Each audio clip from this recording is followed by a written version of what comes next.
અમેરિકાની economy second ગિયરમાં અટવાઈ ગઈ હોય તેવી સ્થિતિ હાલ જોવા મળી રહી છે.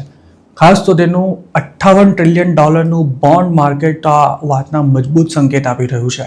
ફેડ રિઝર્વે ભલે હાલ પૂરતા વ્યાજના દર યથાવત રાખ્યા હોય પણ બોન્ડ માર્કેટમાં જે હલચલ જોવા મળી રહી છે તેના કારણે વ્યાજના દર ઊંચા રહેવાની પૂરી શક્યતા છે.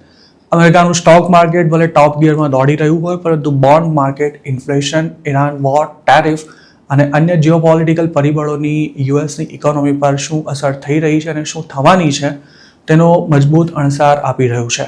આ ઉપરાંત આર્ટિફિશિયલ ઇન્ટેલિજન્સમાં થઈ રહેલું બિલિયન્સ ઓફ ડોલર્સનું ઇન્વેસ્ટમેન્ટ, ફેડ રિઝર્વની પોલિસીમાં જોવા મળી રહેલી અનિશ્ચિતતા, વધતું જતું દેવું અને રાજકીય માહોલ અમેરિકાની ઇકોનોમીને સીધી અસર કરી રહ્યા છે. બોન્ડ yieldજેટલી ઊંચી રહેશે તેટલો જ અમેરિકામાં વ્યાજનો દર પણ ઊંચો રહેવાનો છે. આ સ્થિતિ ક્યાં સુધી જળવાયેલી રહેશે તેનો જવાબ કોઈની પાસે નથી, પણ હાલ તેનાથી બચવું ખૂબ જ મુશ્કેલ લાગી રહ્યું છે.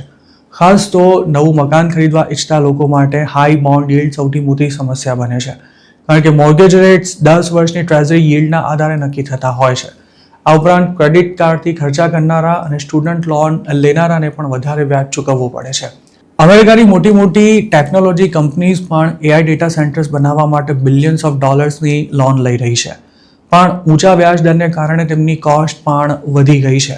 તો બીજી તરફ અમેરિકાનું સ્ટોક માર્કેટ ભલે હાલ ફૂલ ગુલાબી ચિત્ર બતાવી રહ્યું હોય પણ જો ફેડ રિઝર્વે વ્યાજના દર વધારવાનું શરૂ કર્યું તો સ્ટોક માર્કેટ પણ આવનારા દિવસોમાં ઊંધા માથે પટકાઈ શકે છે. જુલાઈ 31ના રોજ બોન્ડ yield 20 વર્ષના રેકોર્ડ સ્તરે પહોંચી ગઈ હતી.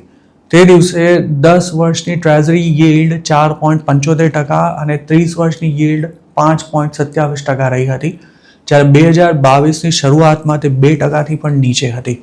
1981માં અમેરિકામાં મોંઘવારી ચરમસીમાએ પહોંચી ત્યારે 10 વર્ષની ટ્રેઝરી yield 15% સુધી પહોંચી ગઈ હતી, જ્યારે 1990ના દાયકામાં તે એવરેજ 6% જેટલી રહી હતી.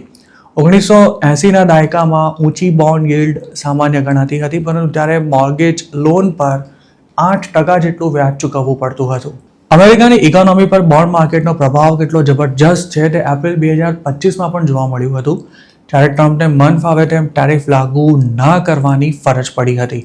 જોકે ફેડ રિઝર્વ પ્રત્યે તેમનો અપ્રોચ પહેલેથી જ અલગ રહ્યો હતો.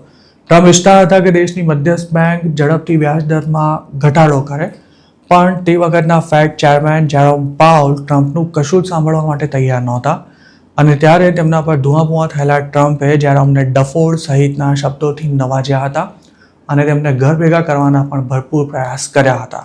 જોકે તેમાં તેમને સફળતા નહોતી મળી. ફેડના હાલના ચેરમેન કેવિન એમ વાશ ટ્રમ્પના ખાસ માણસ ગણાય છે, પણ હજુ સુધી તેમની ખરી પરીક્ષા શરૂ જ નથી થઈ. ટ્રમ્પ હજુ ઈચ્છે છે કે વ્યાજના દરમાં ઘટાડો થાય, પરંતુ હાલની સ્થિતિમાં ફેડ માટે પ્રેસિડેન્ટની આ ઈચ્છા પૂરી કરવી શક્ય નથી. અમેરિકાના ફાઇનાન્શિયલ માર્કેટની ગણતરી પ્રમાણે આજે નહીં તો કાલે પણ અમેરિકામાં વ્યાજના દર વધવાનું નિશ્ચિત છે અને જો તેમ થયું તો ટ્રમ્પ પાસે બોલવા માટે શબ્દો નહીં હોય તેવી સ્થિતિ સર્જાશે. બોન્ડ yieldમાં થઈ રહેલા વધારાને અટકાવવા માટે જ ટ્રેઝરી ડિપાર્ટમેન્ટે જેપનીઝ યેનને તૂટતો બચાવવા માટે પ્રયાસ કર્યા હતા. જાપાન અમેરિકન બોન્ડનું સૌથી મોટું ખરીદદાર છે. જો તે બોન્ડ વેચવાનું શરૂ કરી દે તો અમેરિકા માટે હાલની સ્થિતિમાં મોટી આફત સર્જાય તેમ છે. ટ્રમ્પ એડમિનિસ્ટ્રેશન ગમે તેમ કરીને ડોમેસ્ટિક ઇન્ટરેસ્ટ રેટ્સ વધતા અટકાવવા માંગે છે, જ્યારે બોન્ડ માર્કેટ તેમને આમ કરતા રોકી રહ્યું છે. જો વ્યાજના દર ઘટે તો લોન લેવી સસ્તી થાય, મકાન ખરીદવું સસ્તું બને, કંપનીઓ વધુ રોકાણ અને હાયરિંગ કરી શકે અને તેનાથી ઓવરઓલ ઇકોનોમિક ગ્રોથ વધે અને તેનો રાજકીય ફાયદો ટ્રમ્પને મળી શકે. જોકે તકલીફ એ છે કે અમેરિકાના પ્રેસિડેન્ટ પાસે વ્યાજના દર નક્કી કરવાની કોઈ જ સત્તા નથી.